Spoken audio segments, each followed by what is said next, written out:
여러분들이 보시는 곳은 바로 문비치입니다. 오키나와 중부 온나손에 위치한 아주 아담하고 예쁜 비치예요. 푸른 바다 예쁘죠?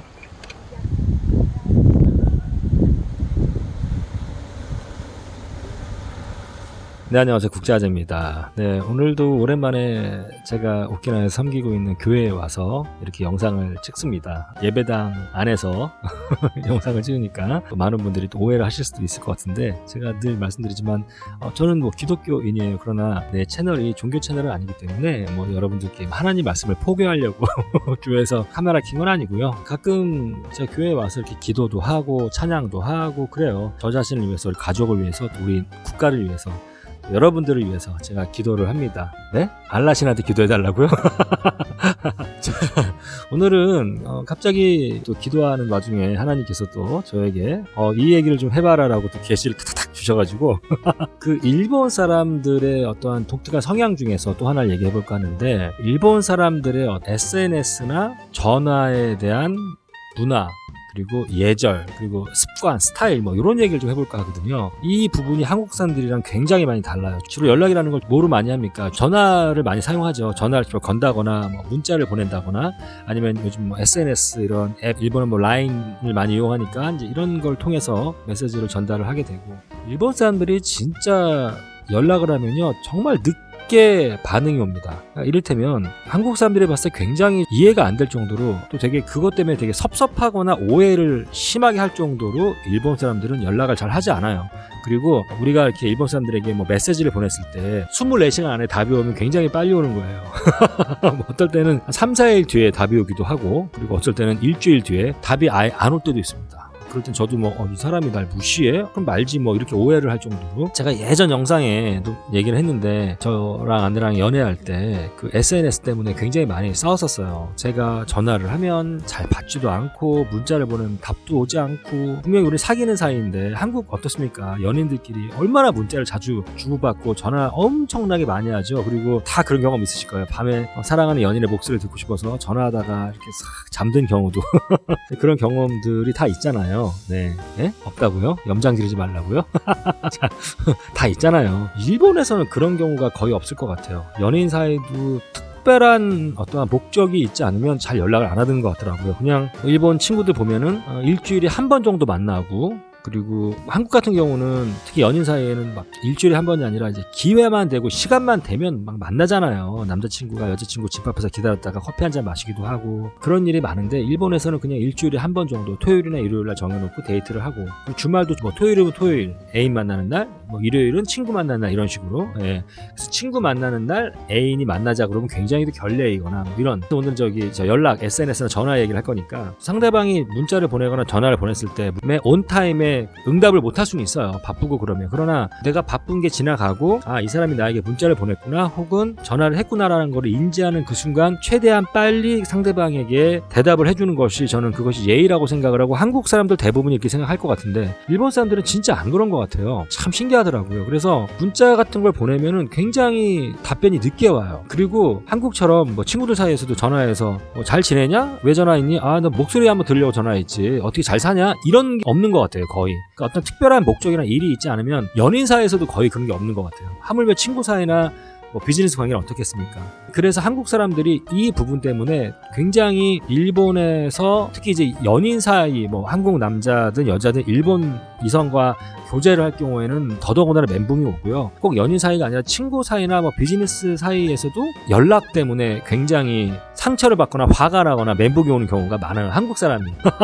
그리고 이 전화 한 통을 하더라도 우리는 그냥 하잖아요. 내가 하고 싶으면. 상대방이 바쁘면 못 받을 수도 있는 거고, 중국도 그래요. 그냥 내가 하고 싶으면 전화하고 문자 보내고 이러는데, 일본 사람들은 이 전화하는 것 자체도 굉장히 생각을 많이 하는 것 같더라고요. 그리고 전화를 하고 싶으면은 문자를 먼저 보내요. 내가 전화하고 싶은데 혹시 전화해도 되겠니라고 문자를 보내서 상대방이 전화 줘라고 허락을 하면 전화를 하지, 그냥 비즈니스적으로 아주 급한 일 외에는 뭐 친구 사이에서도 연인 사이에서도 전화를 바로 다이렉트하는 경우가 많지 않더라고요. 항상 문자를 먼저 보내더라고요. 희한합니다. 저도 재밌는 경험이 하나 있는데, 제가 오키나와 와서 우연치 않게 저보다 나이가 좀 많으신 형님, 일본 분이세요. 알게 됐어요. 근데 이분이 사람도 되게 좋으시고 그래서 만났는데 저한테 굉장히 호감을 느끼신 거예요. 이 형님이. 그래서 같이 그날 원래 이렇게 긴 시간을 함께 할 건 아니었는데 그냥 잠깐 만나서 이 얘기를 하는 건데 갑자기 저녁을 같이 하자고 제안을 하셔가지고 그날 같이 뭐 와인을 엄청나게 많이 마셨어요. 그리고 저희 아내도 같이 참석을 하게 되고 또 그분의 형수님도 오셔서 일본 분이시죠. 다 같이 이렇게 가족들이 또 앉아서 저녁을 먹고 그리고 나서 시간이 굉장히 오랫동안 흘렀는데 집에 돌아가려고 했더니 갑자기 근처에 굉장히 괜찮은 호텔을 잡아주는 거예요. 아 힘들 텐데 사실 대리운전 해가지고 집에 가는 거 어려운 게 아니거든요. 아 힘들 텐데 우리 그 자고 가라고 굉장히 좋은 호텔을 이렇게 잡아주시는 거예요. 방을 쉬었다 가라고 그러는 거예요. 일본 사람 치고는 그러기가 쉽지 않아요. 그리고 이제 얘기하다가 그 형수님이 이제 뭘 좋아하세요? 우리 국제아재님 뭘 좋아하세요? 이렇게 해서 저는 고기 되게 좋아한다 그랬더니 그 형수님의 고향이 돼지고기가 굉장히 유명한 곳인데 자기가 한번 저랑 와이프랑 뭐 아이랑 초청을 해서 돼지고기 파티를 한번 하자. 구체적으로 몇 월 며칠은 안 나왔지만 다음 주쯤에 한번 하자 뭐 이런 식으로 얘기가 돼서 제가 그 다음 주가 된 거예요. 그래서 제가 아내한테 문자를 이렇게 그 형님한테 보내려고 물어봐요. 제가 사실은 국제아재 스타일이 필리핀도 그렇고 중국도 한국도 전 세계 어디서도 전 전화하면 그냥 하는데 일본에서 저도 점점 좀 일본화가 되는 거예요. 전화 한번 하려고 그러면 와이프한테 물어보게 되고 그리고 또 문자 같은 경우도 뭐 일본어가 실력이 딸리든 안 딸리든 저는 그냥 막 보내는 스타일인데 원래 국제아재 스타일이 일본이 하도 그런 걸 따지기 때문에 일본어가 되게 어려워요. 그러니까 물론 제가 외국인이니까 상대방한테 문법이나 표현법이 좀 어색하고 틀려도 이해는 하겠지만 그 이해의 관용도의 범위가 일본은 좀 좁은 것 같더라고요. 그래서 한국어 같은 경우도 왜 그런 거 있잖아요. 반말이 있고 그 경어가 있고 막 이러잖아요. 그리고 존칭어도 되게 단계가 있잖아요. 예를 들어서 잘 잤어? 뭐 일어났어? 이렇게 하는 거랑 일어나셨습니까? 기침하셨습니까? 이런 식으로 굉장히 이제 한국도 그레이드가 틀리잖아요. 경어가. 그런데 일본어도 그런 것 같아요. 그래서 그 외국인이 완벽하게 그렇게 존칭 까지 일본 사람처럼 구사하려 그러면 굉장히 어렵습니다. 일본어가. 그러다 보니까 제가 이렇게 일본어로 메시지 보낼 때 아내한테 보여줘요. 감수를 한번 받아요. 이게 좀 일본 사람들이 좀 그런 거에 되게 예민하기도 하고 아무튼 그래서 제가 아내한테 보여줍니다. 근데 제가 그분을 또 만나고 싶고 서로 그날 인간적인 매력을 많이 느꼈기 때문에 또 다음 주에 돼지고기 파티를 하기로 했잖아요. 근데 제가 아내한테 그랬어요. 여보 내가 그 형님께 전화나 문자를 좀 보내고 싶은데 괜찮겠냐 그랬더니 그리고 문자 이렇게 보냈다 이렇게 썼다 봐봐. 안녕하세요. 저 이번 주에 언제 돼지고기 파티를 언제 하세요? 돼지고기가 먹고 싶네요. 뭐 이런 식으로 이제 제가 문자 썼던 것 같아요. 아내가 딱 보더니 일단은 문자 그 표현법이 맞고 안 맞고 이걸 다 떠나서 보내지 말라는 거예요. 그래서 내가 왜 그랬더니 이거는 지금 보내면 너무 그분한테 부담을 주는 거고 그 사람을 푸시하는 경우가 될 수도 있다라는 거예요. 아니 이번 주 중에 만나자고 했잖아.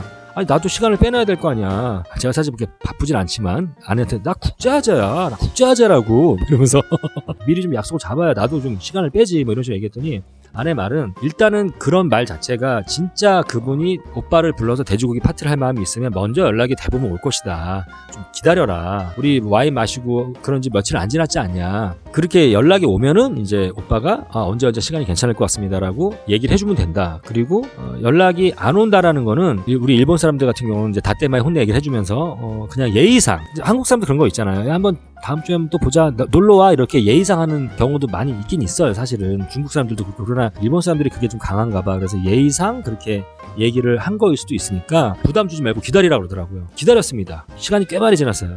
아직도 연락이 안 와요. 근데 분명히 내가 연락을 하면 그분도 저한테 연락을 할 거예요. 또 재밌는 건 뭐냐면 제가 이제 그날 그 형님을 처음 만났고 나서 다음 날 제가 술을 많이 먹었으니까 이제 좀 다음 날 정신 차리고 어저께 형님을 알게 돼서 저도 굉장히 좋았고 이렇게 저랑 아내를 위해서 배려해 주셔서 감사합니다라는 메시지를 보냈는데요. 제가 다음 날 아침에 보냈어요. 왜냐면 그 전날 밤늦게 헤어졌으니까. 근데 그 답변이 언제 왔냐면 저는 아침에 보냈는데 그날 굉장히 늦은 밤에 연락이 왔어요. 본인도 우리 아우를 만나서 굉장히 좋았다 이런 식으로.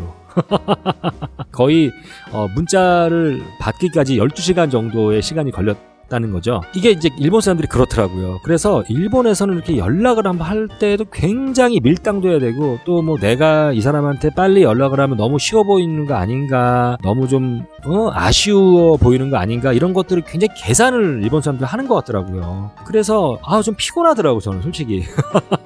이런 얘기하면 또 구독자님들이 아재님 일본 사지 마세요 뭐 이런 얘기를 하시는데 연인 사이도 아니고 그냥 친구 사이나 이렇게 아는 지인 누굴 만났을 때 연락을 하는 것도 굉장히 생각을 좀 많이 하고 밀당 같은 비슷한 것도 하고 그리고 상대방의 어떠한 시간 이런 거 방해를 내가 하는 거냐 안 하는 거냐 이런 것들도 굉장히 고민을 많이 하고 그러니까 전화 한 통 보내고 SNS 문자 하나 보내는 것도 하여튼 굉장히 많이 생각을 해야 된다. 저는 참 늘 얘기하지만 이런 게 과유불급이라는 생각이 드는 거예요. 좀 조금만 편하게 살았으면 좋겠다 일본 사람들이. 이게 사람 사는 세상인데 너무 상대방의 입장을 배려하고 너무 또 내 입장을 또 생각하고 그리고 또 남에게 너무 피해 안 주고 또 자기도 피해받기 싫어하고 이렇게 자꾸 뭔가가 이렇게 사람과 사람의 관계에 있어서 불편하기 때문에 일본 사람들이 굉장히 친구를 만들고 사귀는 것에 대해서도 굉장히 피곤하게 생각을 하고 그런 것 같습니다. 그래서 일본 사람들이 되게 친구가 없고 외롭게 살아요. 특히 사회에서 이렇게 정말 마음에 맞는 친구 대학 졸업하고 직장 생활을 하면서 혹은 사회에 나와서 진짜 우리 그 마음을 온전히 열 수 있는 그런 친구를 만난다는 거는 일본 사람들끼리도 굉장히 어렵다고 얘기하더라고요. 그래서 오늘은 여러분들 일본의 그 연락, SNS 요거 얘기를 좀 해봤어요. 우리랑 너무 다르다. 그래서 여러분들이 혹시 일본 친구들이랑 문자나 전화를 할 때 상대방이 우리 한국의 기준으로 봤을 때 굉장히 루드한 거예요. 그리고 이 사람이 나를 굉장히 좀 무시하는 거 아닌가 막 이런 생각이 들 정도로 특히나 일본 분들과 이렇게 연애를 하시거나 연애에 관심 있으신 분들 특히 연인 사이 이 부분만큼은 정말 아예 그냥 내려놓으십시오. 여러분들이 이걸 가지고 일본 사람들이랑 연락 부분 이거 가지고 생각을 하다 보면 한도 끝도 없고 정말 여러분들 힘듭니다. 저도 연애할 때 가장 많이 싸웠던 부분이 바로 요 연락, 문자, 전화 요거 가지고 굉장히 많이 싸웠고 제가 이제 주로 상처를 많이 받았고 많이 짜증이 났던 일본 기준에 있어서는 그냥 저희 아내는 저에게 하던 대로 하는 건데 저희 한국 사람 기준에 있어서 이게 한국 사람 기준이 아니라 그냥 일본의 기준인 것 같아요. 어느 나라나 사실 뭐 문자 보내면 다 빨리빨리 오고 서양 친구들도 그래요. 그리고 중국 친구들도 그렇고 비슷비슷하거든요. 필리핀어들도 그래요. 그런데 유독 일본 사람들은 굉장히 연락을 늦게 해준다. 그리고 자기가 뭐를 할 때 한국 사람들은 뭘 하다가도 예를 들자면 이제 연락이 오면 카톡이 오면 딱 보고 카톡 왔네 그리고 TV를 보다가 밥을 먹다가 뭐를 하다가도 딱 SNS를 보고 연락 왔네 그리고 그냥 또 답을 해주잖아요. 근데 일본 사람들은 진짜 안 그런 것 같아요. 그냥 내가 뭔가를 하고 있으면 아무리 연락이 와도 거의 자기가 하고 있는 거 누구 친구를 만나고 있거나 일을 하는 건 당연한 거고 밥을 먹거나 뭘 하고 있을 때 거의 핸드폰 자체를 확인을 하지 않습니다. 제가 우리 와이프 그거 습관 바꾸는데 지금 많이 바뀌었거든요. 그거 바꾸는데 1년이 걸렸어요. 1년이. 오늘은 일본 사람들의 전화나 SNS 하는 그 스타일 우리랑 많이 다르다. 일본 사람들의 어떤 특이한 부분을 말씀을 드렸고요. 여러분들이 혹시 일본 사람들과 교류하는 데 있어서 참고하셨으면 좋겠습니다. 네, 이상 교회에서 할렐루야 국제아지였습니다. 감사합니다.